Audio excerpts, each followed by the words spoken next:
আসসালামু আলাইকুম, সবাইকে শুভেচ্ছা স্বাগতম। বিপিএল 2026-এর ফাইনালে চট্টগ্রাম রয়্যালসের একাদশ কীরকম হতে পারে।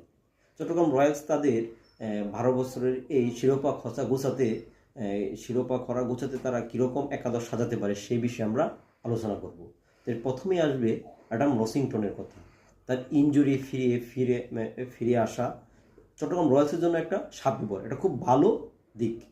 তার যে আক্রমণাত্মক ব্যাটিং, তার টানা 3টি 50 অসাধারণ ছিল। তার আক্রমণাত্মক ব্যাটিংই হতে পারে রাজশাহী ওয়ারিয়র্সের প্রধান ভীতিকর জায়গা। তারপর আছে মির্জা তাহির বেগ, পাকিস্তানি রিক্রুট, সবচেয়ে ধীর ঠান্ডা মাথার কোনি। এই বিপিএলে তার উল্লেখযোগ্য কয়েকটা ইনিংস ছিল, যা ছিল মহাকাব্যিক। তারপর আছে নাইম শেখ, এই বিপিএলের সবচেয়ে দামি প্লেয়ার, কোটি টাকা প্লেয়ার নাইম শেখ। কোটি টাকা প্লেয়ার দামে যেরকম, নামেও কিন্তু গুণেও কিন্তু সে কিছু কার্যকর ভূমিকা পালন করছে। অ্যাডাম রসিংটনের সাথে এই চট্টগ্রাম রয়্যালসের প্রথম দিকের কয়েকটা ইনিংস তাদের পার্থক্য গড়িয়ে দিয়েছে। তারপর আছে মাহমুদ হাসান জয়, বাংলাদেশের একজন মোটামুটি পরীক্ষিত ব্যাটসম্যান বলা যায়। তার মিডল অর্ডারে তার যে এই ঠান্ডার মাথার খেলার এবং তার স্ট্রাইক রোটের যে প্লেয়ার, খুবই একটা ভালো দিক মাহমুদ হাসান জয়।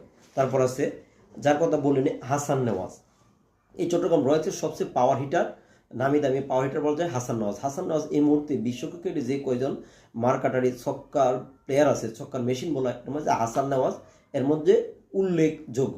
তারপর আছে শেখ মেহেদী হাসান, ক্যাপ্টেন মেহেদী হাসান বলা যায়। ক্যাপ্টেন মেহেদী হাসান তার বুদ্ধিদীপ্ত ক্যাপ্টেন্সি, কোন সময় কোন বলার খুব ভালো করবে, এবং তার লোয়ার মিডল অর্ডারে তার যে কার্যকরী পাওয়ার হিটিং, এই রাজশাহী ওয়ারিয়র্সের সাথে তাদের প্লে অফের যে একটা অসাধারণ 9 বলে 24 রানের একটা কার্যকরী ইনিংস খেলেছিল, এগুলো পারফেক্ট। কে বলে যে শেখ মেহেদী হাসান কীরকম প্লেয়ার। তারপর আছে আপনার আমের জামান, পারফেক্ট পেস বল স্পেল বলার আমের জামান, প্রায় 140-এর উপর গতিতে বল করা একজন বোলার, নিখুঁত ইয়র্কার এবং খুব ভালো সুইংয়ে চট্টগ্রাম যে পেস ইউনিটের অন্যতম একজন দানব বলা যায়। তারপর আছে শরীফুল ইসলাম। এই শরীফুল ইসলাম কথা না বললেনি, বাংলাদেশি একমাত্র সবচেয়ে ভালো বলার, এই মুহূর্তে বিপিএলের সবচেয়ে সর্বোচ্চ উইকেট সংগ্রহকারী বলার শরীফুল ইসলাম। 24 উইকেট নিয়ে সে উইকেট তালিকায় সবার উপরে আছে, এবং তার যে বাহাতি পেস বল, এটা অসাধারণ।